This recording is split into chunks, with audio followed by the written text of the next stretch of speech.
Go ahead, Anthony. Yeah, guys, today we're going to start off with some FanDuel. The NFL season is here, and FanDuel is making sure you're ready to kick it off with a can't-miss offer.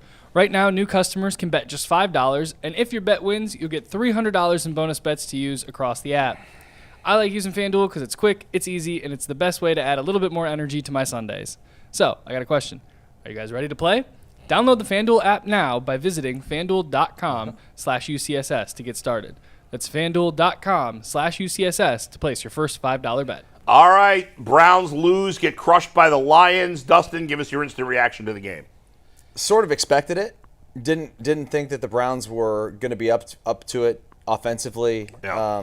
I mean, honestly, the game sort of went the way that I thought it would go, which would be kind of be close a little bit early. The defense would play good until our offense would just basically start sputtering, and that's what happened in the ball game. And then the dam broke. Special teams. Yeah. You give up touchdowns on special teams, then defensive touchdowns or turnovers. I mean, it's just it's not good for the Browns. And the Lions are a damn good team, a team that some people think could come out of the NFC and win the Super Bowl. I guess I thought that they would be they'd be able to do a little more offensively than they were able to do against the Packers because the Packers were so good on defense going into that game. Mm-hmm. But I was wrong. Our offense stinks. Joe Flacco is just old. And I said last week that at some point, you'll go to the rookie. It's a matter of when. Yeah. And this is the time. Yeah. It's the time. Maybe not this week because they're going to London, unfortunately. Yeah. But when they get back from being across the pond, they got to make a move. All right, we'll get more into that in a little bit because I think we're going to probably all be in agreement on that. G. Bush, your instant reaction to the Browns? Yeah, I don't lost a lot of the vitriol and sting that it has because we was talking about it beforehand. I played on some teams where we went 1-10, and it's the only time I ever contemplating just straight like not wanting to play football. Period. The game is too hard on your body. The game is too tough. The time and energy you put into it and to not get anything out of it, being a defensive player is tough. I think last game against the Packers was fool's gold, and it fooled a lot of people into thinking that that's a way that the Cleveland Browns could win football games by just playing out of their mind defensively and then carrying water for an offense that can't put points on the board. It don't work that way. The Lions is a really good football team. But even the Lions didn't even play their best game. They were sloppy. Yeah. They had interceptions. They didn't convert. They didn't do anything pretty much the second half. The defense kept them in the football game.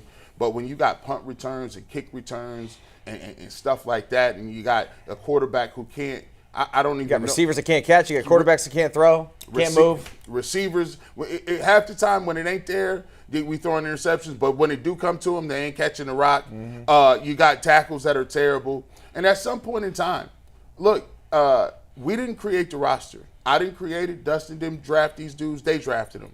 So I get what you're saying that, they don't have the roster. They don't have the tackles. They don't have this. They don't have that. Kevin Stefanski and Andrew Berry are responsible for when we talk about collaboration, we ask them every year, who's picking the players? They say it's a collaborative effort. This is what you picked. You chose your roster. You can't come back to me now and say, well, we don't have X, Y, and Z when we didn't give you the money to go out and get the groceries. You got the groceries from the farmer's market. We didn't tell you which ones to get. We just said, come make us a good meal.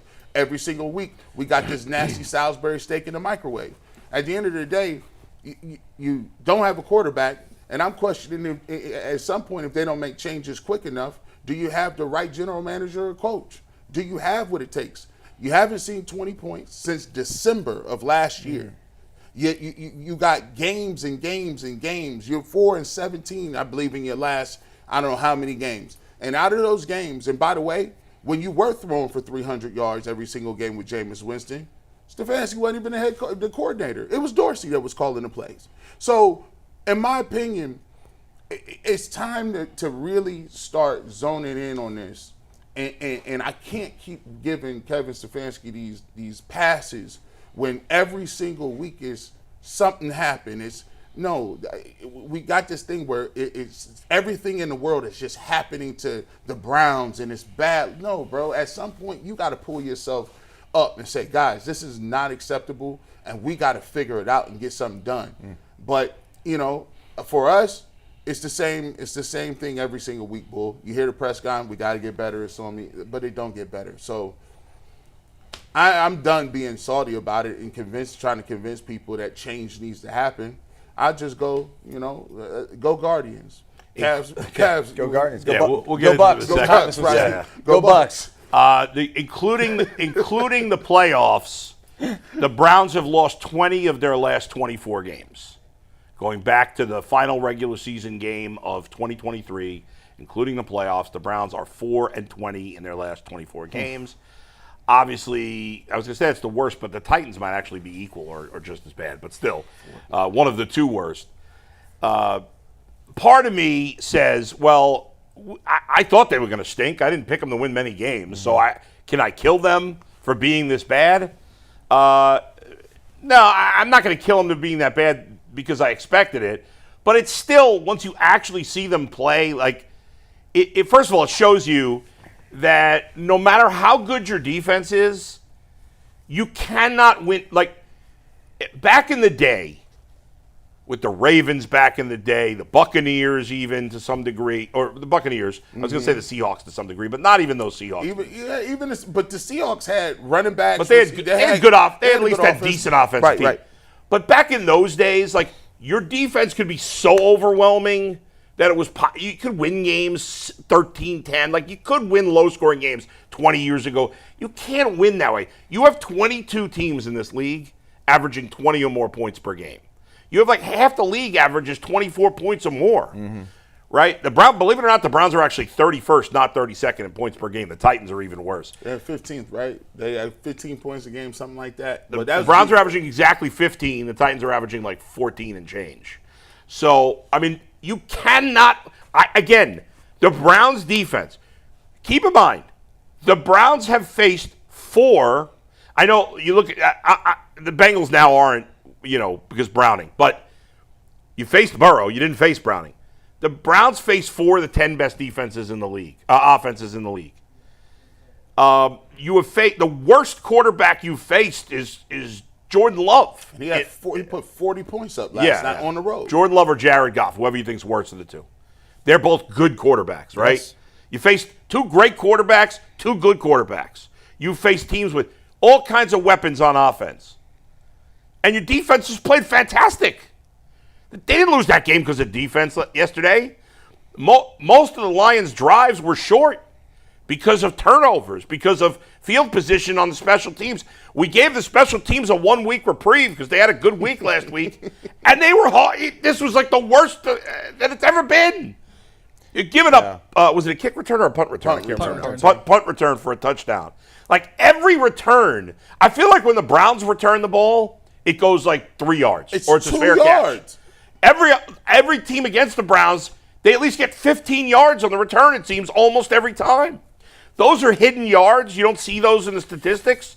That kill you. It absolutely kills Right? you. And you're right. It is hidden yardage that a team like the Browns, they need to win the hidden yardage battle. Right. You know what I mean? That's like, that's how Army wins football games. Like, Yes. the Browns don't. They're challenged offensively.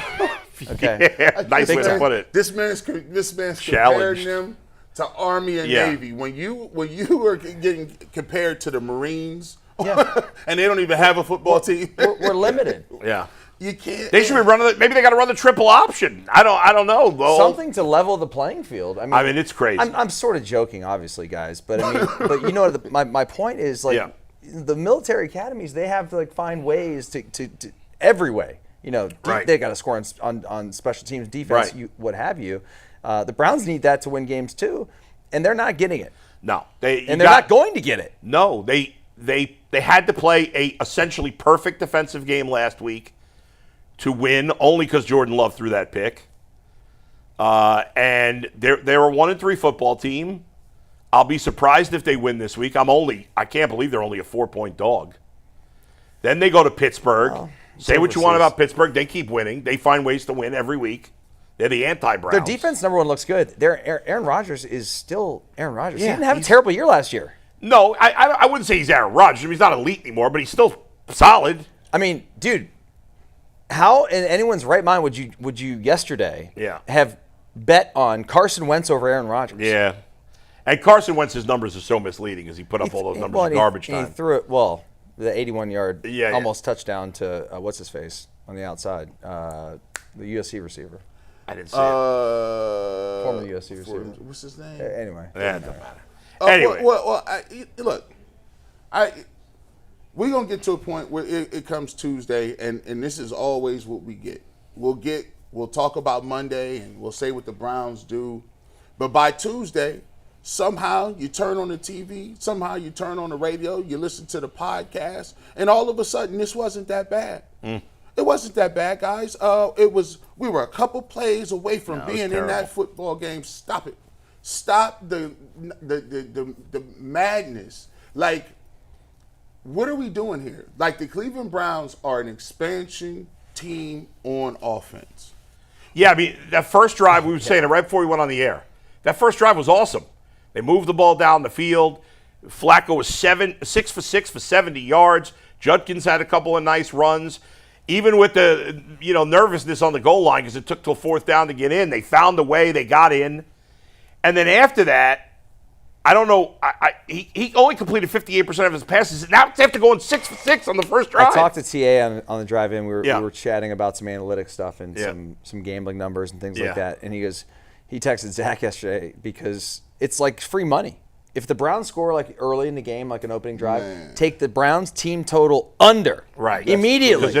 Because that first touchdown raises it. Yes. And then you go from the under from there instead of the initial game. 100%.